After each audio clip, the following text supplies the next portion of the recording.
Day, right? Thanks for attending this talk. So my name is Amy Wong. So I'm from the SUSS, the Singapore University of Social Sciences. And for today's talk, I'm going to share a little bit about service robots.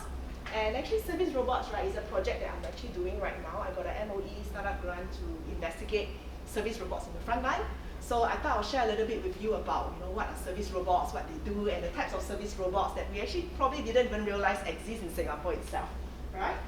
And so a little bit of an introduction about service robot. We know that maybe you've seen some robots while you're out shopping or in a restaurant. Can you give me any examples of robots that you have seen, maybe overseas or in Singapore? Anyone? Any examples? Robots moving around. Yeah, you're correct. The one that return tray, right? Yeah, so that's actually in a way a robot as well, a service robot. Any other examples? Like retailing, have you seen any? From YouTube. Oh, YouTube, right? The futuristic ones, right? Overseas. I think Alibaba operates a hotel only by robots. Yes, so later on you'll see one example as well. And that's also the reason why I actually visited that hotel in Japan. So they actually have service robot at the concierge at check-in. They have service robots that actually check your passport, and you don't really need to talk to anyone. So I went there because of the novelty. So there's many reasons why people want to interact or meet with service robots, because novelty, they want to find out more, especially children, right? It's a good target audience. So you can see, right? Service robots can be seen in Singapore itself, right? We have them in retail. We have them in the restaurants. Some restaurants, they as a waiter. And in education, we use them to storytell, even in private schools. In the banks, I know POSB, they have some service robots, and we have our Nescafe coffee shop where they serve you with the robotic arms, right? I don't know whether you saw that in the paper. Healthcare, we do have a lot. Next time when you go by a hospital, you pay attention, there might be robots delivering medicine. And museums, how many of you have been to the National Gallery Museum? No? Have you been? All right, do you know that there's a service robot there? There's a robot there that actually brings you like a tour guide, right? Showing you all the different exhibits. And then the robot will describe. Then later on, the robot will move from exhibit to exhibit. So you can see some engagement there. And I think with a service robot, right, we tend to learn a little bit more. We have the opportunity to find out more about the exhibits, right? And tourism as well, and hospitality, the hotel example, tourism, and then you can see this is just a diagram of how the service robots have, moved throughout the years. These days we can see some like quite like a human, right? From very functional robots to humanoids, and these days we have androids. And I was looking at some research, right? They're actually looking at how they can use human stem cell to actually put it into the robot arm, so that you can have a handshake, right? That is totally like you can't tell that it's a robot. Right, and later on you'll see some examples of the features of very, very high-tech Android that you cannot really differentiate between Android and humans. Right? So robots are powered by AI technology, and a lot of classification. So from the very basic to maybe the more high-end. So I'm sure all of you know virtual assistants, right? Like your Siri and your Alexa. So what these kind of very basic virtual assistants do is you can ask them to do things like, what's the weather, please call my mom, right? And then we also have Alexa, like the smart homes. How many of you have a smart home system? These days, I don't have one, but when I go to a condo, they will say, when you're at home, you can turn on your aircon and all that. So these are the smart home systems that rely on AI-powered tech. And another classification can be seen in chatbots. I'm sure you've seen and probably interacted with chatbots, right? For example, having conversations. So we have this Emma chatbots, OCBC, home loan, renovation loan. We have Singapore Airlines, Chris Flyer, Ask Chris. And then IRAS, if you need questions, you can actually go and chat with the chatbots. And you see some of the chatbots is more robots. Some of them, they use a human face. Right? So there's different ways that organizations choose to portray their AI technology, whether it is through a human face or it's through a cartoon robot. And behind that, there's a lot of thought processes, right, that takes place before they decide, whether it's a female chatbot or is it a male chatbot. So a lot of research has been done to try to find out, what is the best for the certain target audience to better engage them, right? So then we have our AI-powered real robots, like robots that are quite intelligent. They move around, you can see them as an object. And some of them can even perform emotional kind of smiles. They can be happy, they can be sad. And some of them can even make their own decision, right? And then you see here, right, there's some classification of robots. So let's think about repetitive tasks, right? Sometimes we do things, we keep doing the same thing. So behaviorally, you have your vacuum robot. How many of you have a vacuum robot at home? Yeah, you don't have a helper, right? I always hear people who say, oh, I'm going to be maitless or helperless, I'm going to get my vacuum robot.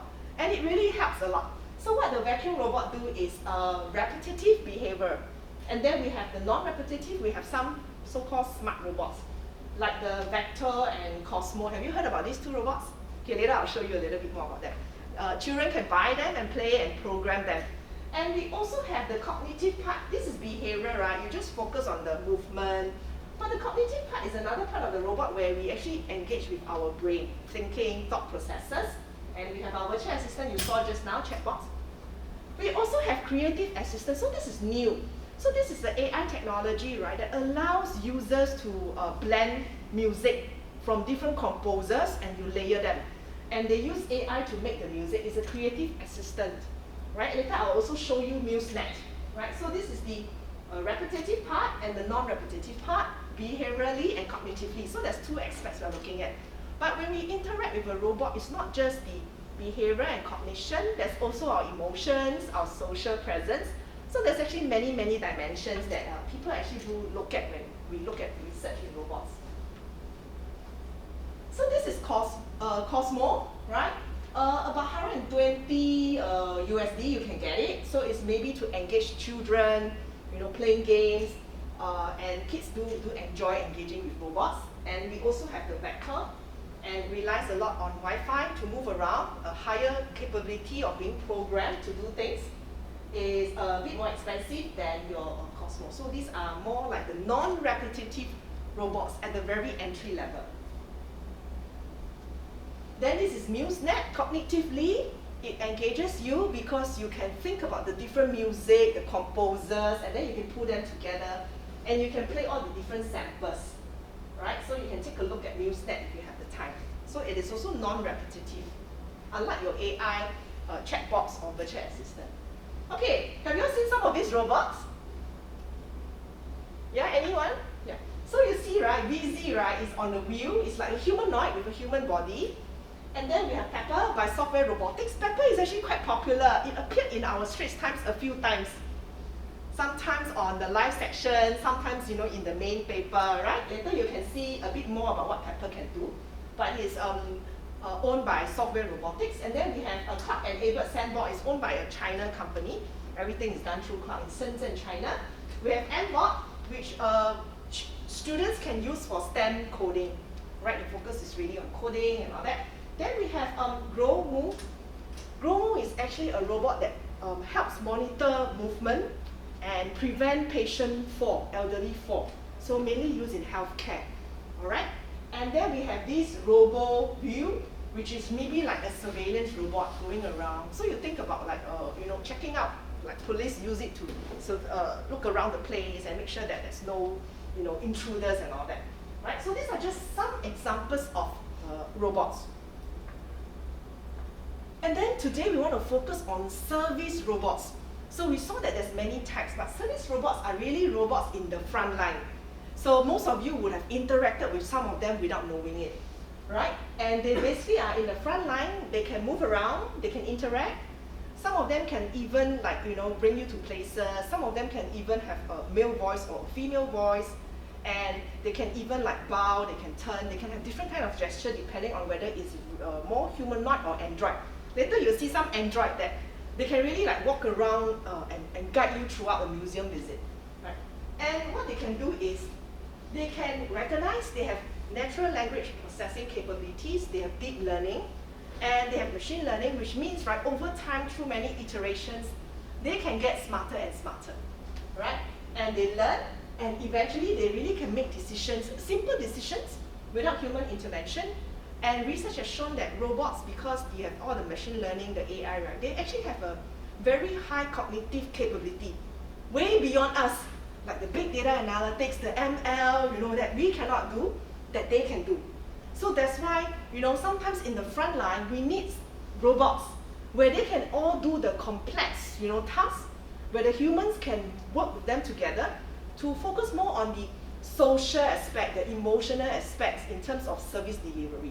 So if they can coexist, then our jobs will be much more easier, right? So you can see how the service, in frontline services, how the movement from, frontline human only, last time maybe 10, 20 years ago, to, having some cyborgs, some technology to facilitate or enhance the service delivery, to eventually having really service robots who are like human-like, alright? So recently, in the past 5 years, we see more and more research that looks at humanness cues of robots, which I'll share, like stereotypes, race, gender, all these things. We want to know more. Why? Because in every context, the use of robot is different. And we want to be able to understand for our target audience, in a Singaporean context, in a museum context, in a library context, what can we do? How can we better engage our audience? And the most important is how can we ensure the well-being of these people? Right? So these are some examples of service robots that are quite popular. So if you go and Google or YouTube them, you'll find them. Pepper and Neo. So Pepper is more like the humanoid moving around, teaching people in healthcare to do exercises and all that. So you saw that in the Straits Times. Some hospitals use it. And Nao is a robot that actually is located in schools. So his job is the job of a teaching assistant. So that's why you see his features is a bit childish because it's supposed to teach children and engage them. So they have different uses. And then with Hanson Robotics, they are actually a company in Hong Kong. Have you seen Sophia? Anyone? She's very popular. She has Saudi Arabia citizenship. She's the first non-human to get the citizenship. She is a champion of the United Nations program. Alright, also the first non-human to achieve that.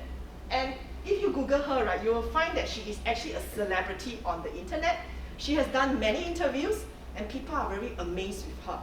And then you have Grace. Okay, Grace became popular in the probably the COVID period. Owned by the same company, Grace, Sophia is more like a humanoid, look like a human. But Grace has gone beyond that. She is more like an android because you can't really differentiate her. She goes into the healthcare frontline in Hong Kong during the COVID period. She has a human-like hair and Chinese features, and she can speak Mandarin, English, and Cantonese. Every day she'll go around her rounds and greet the patients, and she will take checks, basic health checks like a temperature check. On her chest, right, she has a thermal camera that actually takes all the temperature around the hospital.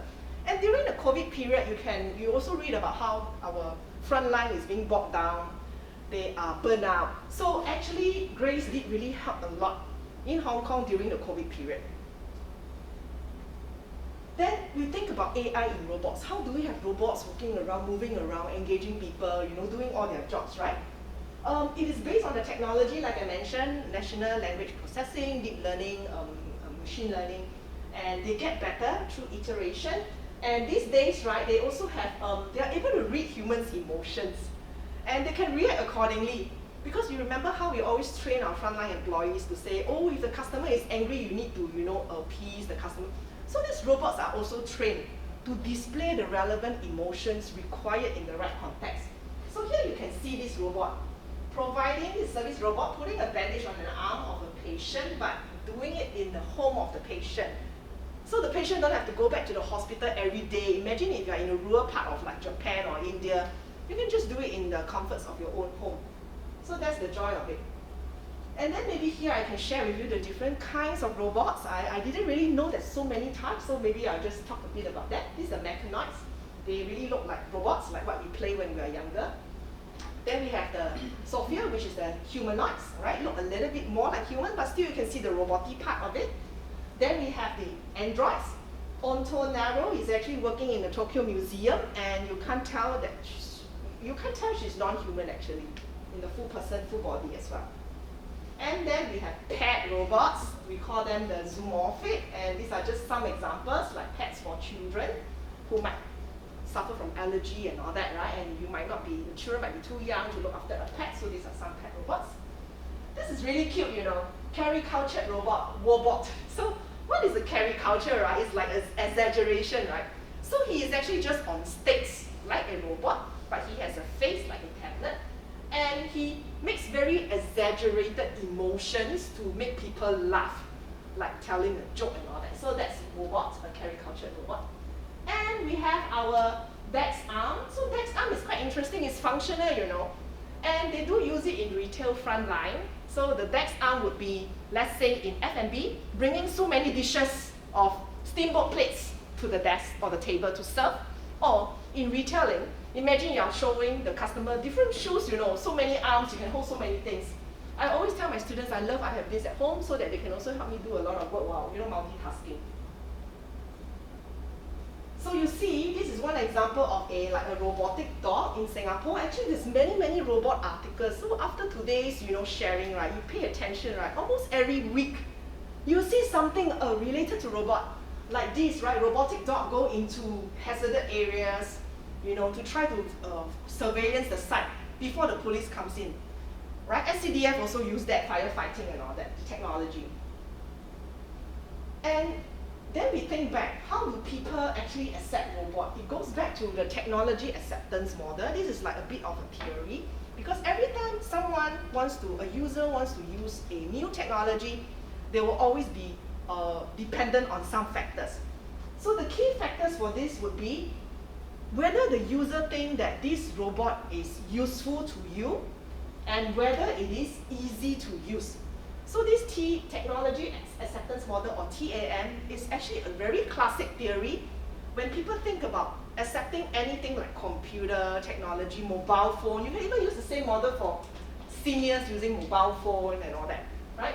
And then if it's easy to use and the ease of use is good, you have a positive attitude. Attitude will lead to your intention to use, and eventually you use it, right? So that's the model underlying why people use robots. And then we have the different functions of robots, right? So functional is whether it is useful. Social emotional is whether you are able to interact with the robot, whether you feel the robot has a social presence, meaning like a companion robot, you know, a robot that you can actually converse with, right? And then there's also the relational part. A lot of time this is related to the limitations or the negative effects of robots. Do you trust the robot? What if all your information has been downloaded because it's connected to IoT, right? Are you comfortable with the robot? So these are things that, you know, if we want to actually put robot in the front line, we need to first understand all this, and it's very important. So what are the impact of robot? Different levels. You know, at a very micro level, personal level, you might be probably thinking about your own security. You know, what if the robot is, you know, unhuman, and it actually takes away the human quality in conversations, like how parents didn't really like kids always gaming. We say, oh, you know, you cannot socialize anymore. So it's like that in a way. And also, there's no personalization to it, because if you think about really functional robot, it's not a human, right? People might lose their social skills. At a meso level, meaning a group, society, organization, before an organization wants to purchase or adopt a robot, definitely they'll think about the cost. Is it worthwhile? If you're going to buy an Android, it's going to be expensive. Is it scalable? Is it even viable at the front line, right? At a macro level, society level, people start to wonder, will the robot take away my job? This is the first question people always ask. So we need to actually educate people about the benefits and limitations of robots in a certain situation. And then soon, if they are familiar or they can co-work with robots, they can actually tap on the benefits of robots, right? So these are questions that we always ask about what is the impact of having robots around us. And there's this CASA theory. The theory says that when people see computers or interact with computers, the more human-like the computer or the robot is, the more we treat them as humans. And we start interacting with them, we get so familiar with them, we adopt them naturally, right? So the higher the humanness skills, the better it is for us to work with robots or adopt them. And we will have some pro-social behavior like friendliness, you know, we are We see the robot as being helpful, and eventually we might even have social emotions towards the robot. You know, sometimes if you imagine you are working in healthcare and one day your robot is down because it malfunctioned, it's under maintenance, you might feel that, hey, where's my little helper? Which is another example I'm going to show you because I watched some of the videos about Tan Tock Seng using PillBot to deliver medication. So if one day the robot is being serviced or maintenance, they will feel the loss of a companion, right? So social emotions towards the machine. So let us just quickly look at some benefits of robots, right? Economically, robots, because of the increasing labor cost these days, right? If you think about it, especially in developed nations. So if you can use robot in the front line, in food delivery, you know, in the restaurant, it actually brings down your labor cost, which is expensive for countries that is developed nation. Then we also have, very important during COVID time especially, the robots are always in place for social distancing. You know, you remember there's one point in time the robot will go around and ask you, put the mask on.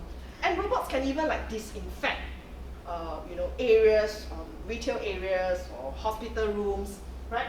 And also with aging, right, it's a social factor. Because of the aging economy right now, the silver economy, people actually purchase robots as companion. You have seen companion robots that will remind elderly to take their medication, you know, and if the elderly doesn't move around a certain area, the robot will alert their caregiver, things like that, right? And assistant companionship, and also eventually productivity and efficiency, because a robot can, you know, because of their complex data analytic abilities, they can actually replace like 10 humans in a row, right? And less human errors because, you know, they are well programmed. And later I'm going to show you some examples of robot coaches, and I'll show you studies that have research on robot coaches, right? Robot coaches that teaches you to exercise, robot coaches for stroke therapy, all that, right? And other benefits are the engagement with consumer, like in school settings when robots are being used, students are more engaged, right? Or quality of life eventually. So these are the benefits. So this is an AI-powered companion robot, Nuwa Robotics in Korea. So they are having this kind of robots for young kids as pets, as a companion at home. On the other hand, we cannot avoid the limitations, which is why people fear robots, right? The limitations could include anxiety, stress, and fear of technology. And not only with robots, according to the technology acceptance model, it goes with any kind of new technology that you adopt. You will always have a bit of a fear, stress, right? Negative emotions, physiological outcomes, you know, because you are stressed about it, and sometimes job insecurity, especially if you are a frontline employee. It's very, very true. What if the robot take away my job? Now that the robot can bring people to the rooms or they can check in guests at the hotel, what about my role, right? So there's a lot of insecurity and feeling of loss. And privacy intrusion is also because the robots are so smart. They can, some robots can even scan a person's IoT, you know, through the sensors, would be able to tell through facial recognition things about a person even before you step into a retail store, for example. As such, you have mistrust, malfunctions. Look at this Promobot in Russia. All right, he came from a research lab and he escaped the lab and it caused a traffic jam. All right, so these are things that we cannot control, right? And when I was looking at like malfunctions, right, I even see some videos of the robot actually, you know, took something and pointed at the human's head, because it's like in science fiction movies, you cannot control when the robot suddenly go cuckoo, right, malfunction. And they are not human after all, right? And accidents. And you see this, I don't know whether you remember the chat box issue, MOH, right? Netizens will take the chat box on even MOH site, the chat box. They give out safe sex advice when a parent asks about COVID-19. So this is obviously a malfunction. And it went on to the news, it became viral, right? So these are limitations of robots. All right, and then the next few slides, I'll just share with you some studies that researchers are doing about robots, and they are really, really very interesting, like this one.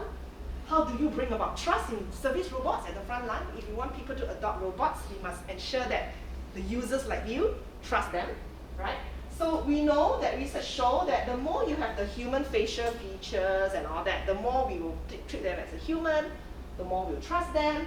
So they would have muscular, skeletal morphology, like face, arms, legs. They look like human. They are able to interact, so the social capability and presence is high. They are also able to detect your emotions. So we have SoftBank, Robotics Pepper, Hilton Hotel and healthcare centers use now the robot who's a bit cute, right? And then we have Hanson, Sophia and Grace in elderly healthcare. So this is the example I wanted to share. Hana Hotel in Japan, in Tokyo and in Kanazawa. And this is when I was sharing with people at the start that I actually brought my kids to visit this out of nowhere town in Japan to detour my trip, to take a train to this place, to just check in, at the concept. This is actually non-human, an android. This is actually the dinosaur robot. So I haven't seen any human throughout my stay, even using our passport and everything. It's so simple. Okay? So humanness increases trust. The next thing is, what about race and sex stereotypes? We always stereotype people based on race. So this is a very interesting study. They actually designed on purpose robots with different human-like appearance. So here is, so this study is conducted in the US. I was thinking to replicate this in Singapore, but I know I wouldn't be able to do it because it is a bit discrimination, all right? So this is done in the US. This is a white male, black male, white female, black female. Okay, so you might be thinking, what's the difference between the male and the female, right? Okay, I'll tell you. So if you look clearly, the female has higher cheekbones, maybe you can't see it from here, fuller lips, and they actually differentiate through the voice as well. So in this experiment, they did the black, the white, the male, the female. So what was the results?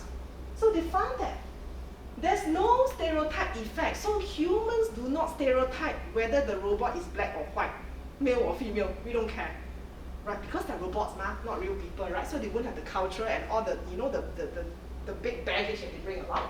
Yet, they found some stereotypes. They stereotype the robot, means they don't stereotype human, personalities and all that. But they would think, okay, this robot and this and this and this, which robot has a more thinker role, which one is more like a service role, which one has a knowledge, knows a lot, and which one is more like helpful. So they do discriminate the robots based on all these robot-like capabilities, but they do not stereotype human race or human gender. So very interesting study, very preliminary studies done in the US. Another study, they found that robots do not judge. This is really very interesting when I was reading it, right? They feel that consumers in the front line, right? Okay, so they gave examples like buying STD medicine, buying condoms and all that. They feel that if you are going into a medical pharmacy and you buy it from a frontline human service provider, you might feel a bit embarrassed. Or buying pregnancy test kits and all that, or whatever, all these embarrassing things, right? So acquiring medication for incontinence, or even in the service delivery, sometimes you see if the customer make a mistake, like I didn't check properly and I make a mistake, but yet I didn't realize it and I quarreled and I shouted at the frontline provider. So this is like where you are confronting your own mistakes. You feel a bit judged if there is a service provider. But when you have a robot, you feel less judged. These are all the embarrassing frontline service situations that having robots help. So if, for example, Guardian Pharmacy, and if the pharmacist is off duty, during those hours, maybe you can even have a robot there, and people who want to buy quite embarrassing kind of products can go during those times, right? And they also feel the more the robot look like human, the higher the social presence, because it's so human-like. So you see this one, human-like, right? And you will feel more judged, even though this is a robot, android, so she's very human, and you will feel judged if you buy some maybe STD medicine from her, right? And research has also shown, so you would prefer to buy from Nao than buying from, Asuna. However, in Japan, right, they say that this uncanny valley syndrome is something in robot research. They say the more human-like, the more uncanny, the more scary. I don't know whether you feel some human-like robots, do you feel scary? And because you feel scary, there's a negative effect, you wouldn't want to interact with the robot. So they are saying that these days, the androids can overcome this human-like uncanny facial expression that scares people off. So this is still under research. Right. And also interaction style. You know robot will interact with people, right? So this study shows that when a robot interacts with frontline customers, and if the robot has a certain interaction style, it will increase trust and acceptance. So this study looks at friendliness and authoritation. So I actually asked my kids, when you interact with a robot, which one you prefer? Someone who's authoritative or friendly? They say, no, I want a friendly robot. But this research showed otherwise. They say in a situation where you have high cognitive demands, meaning you want your so-called user to think, to do something, all right, to maybe, that's why they give situation like weight loss coach. In this instance, you need the robot to be authoritative, meaning commanding, maybe assertive, telling you what to do. Like this robot, world's first squash coach, right, in National Roboterium, is teaching this user how to play squash. Or maybe teaching people to lose weight or post-stroke rehabilitation. And it's very difficult, post-stroke. You cannot move, Every single step is like dragging your legs. But if you have a robot that's very authoritative, you are able to achieve your goals.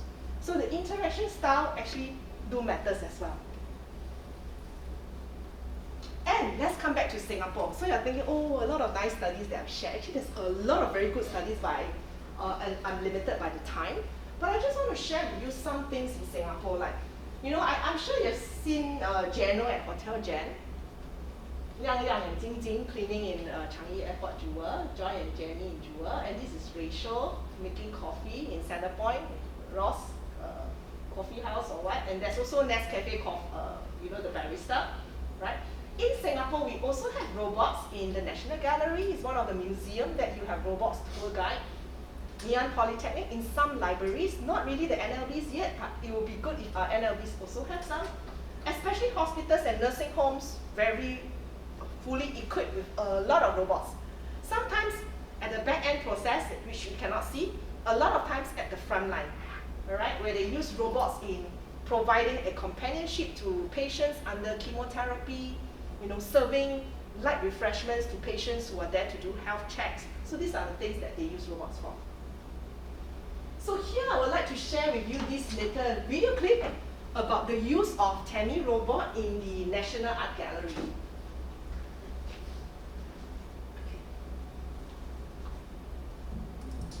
Change the screen to that.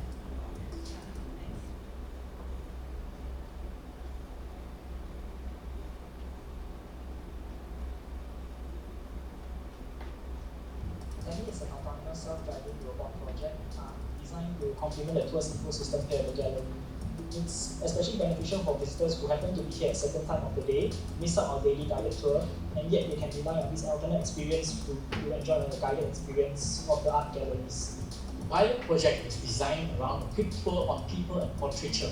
Temi will introduce visitors to a selection of 4 portraits, providing stories behind the artwork as well as vivid insights to the artists who painted them. The autonomous robotic guide experience aims to enhance visitors' experience by providing deeper context and knowledge behind the paintings. So the outcome of our Temi pilot project is nothing short of promising. We are seeing very good responses from our survey that's provided at the end of the tour. More than 90% of our audience actually cited that they really enjoy the experience, with only less than 1% citing dissatisfaction. And this is, I guess, natural given our context where there are people who enjoy different means of exploring the tours in the gallery. With this positive feedback, we actually motivated the team to explore different ways of engagement through robotics in the gallery. Can the robot actually provide different means of interactions and engagement with our visitors and content to deliver in a different way compared to how it's being done now through the default tours and experience? On top of pushing the envelopes for further functional duties such as e-concierge and even daily tour guiding, we would like to challenge ourselves to see if robotics can eventually take up higher level tasks to enable further human interaction. Through YLab, which is a public experiential showcase, it allows visitors to really experience our Temi guided tour, provide to us their feedbacks, and this would actually give us an opportunity to take into account these in terms of designing future experiences through robotics for our National Gallery. Service robots have not really taken off in recent years as it is still in its early stage of development. Their high prices and bulkiness of equipment have not made it easier. Temi has been developed to overcome these barriers. It is designed to be easy to use with the versatility to adapt to different use environments. Its size and lightweight have allowed fast deployments. Most of all, it is very affordable, even for not-for-profit organizations like National Gallery. Mass deployment is now possible without a big budget.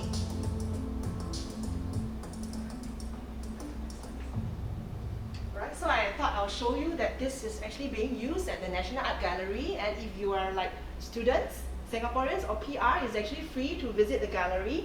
And if you do have time in September during the 1 week holiday, in the afternoons between like 12 to 6, do go down, because I have a group of research assistants who's going to be there. So after you interact with the robot, you can do a short survey and then you'll be reimbursed for that. So we're actually collecting feedback from users who have interacted with the robot. Alright? So yeah, I'm going to just a few more slides, I think. Okay, so we look at Temi already here. Right? So do go and look at Temi robot. And service robots are also used widely in hospitals, in healthcare. So I don't know whether you saw this on the news, Channel News Asia. So they were talking about how these robots can now go to the different level of the hospitals. They can take the lift, they can then go and do duties, and go to the different levels and go about. So you don't really need one robot per level now. And of course you saw this, right? This is software robotics, Pepper, teaching them to do exercise. And remember, for these kind of robots, we need them to be authoritative, right? And that's PillBot in Tan Tock Seng.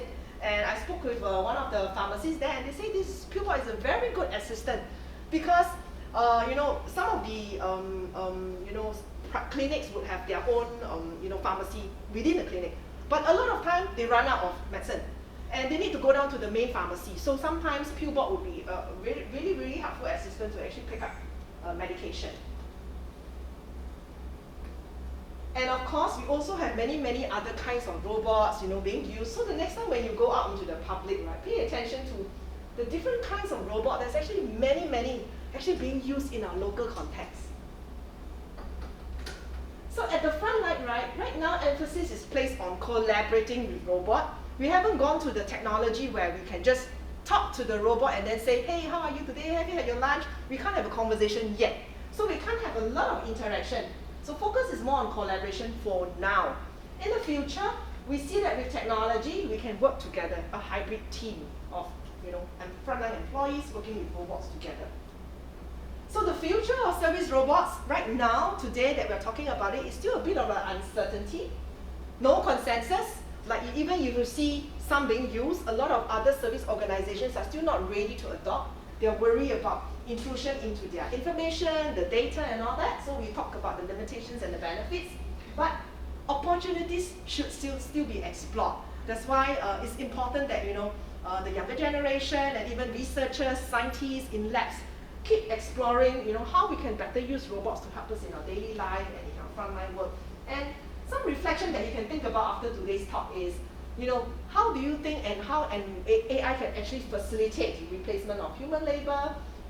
Can service robots eventually one day perform very emotional tasks like counseling, psychiatrist, kind of appointment, and what kind of human-robot interaction approach should any service organization adopt? Is it going to be low complexity tasks for the humans, high emotional tasks for the humans, then high complexity big data tasks for the robots, low emotional tasks for the robots? So how are we going to segregate the data such that they can complement each other? All right. So this is just some of the examples of Temi robots being used in different parts of the different industries. And now I would like to pass the time. I think maybe you're all waiting for this. This is the robot demo by Mr. Lin Wen-Chi. He's actually the managing director of Robot Solutions and the distributor for Temi robots in Singapore. Yeah, Mr. Lin. Thank you, Amy. Good afternoon, everyone. My name is Wen-Chi. So today we thank Amy for inviting us to give you a demo on a service robot. So at the end of this demo, I think the takeaway for you would be that service robots are today pretty useful, very useful actually, in different work environments. And number two is that it is very easy to deploy and also very easy to use. Right. So we have maybe about 20 minutes or so. So let's start.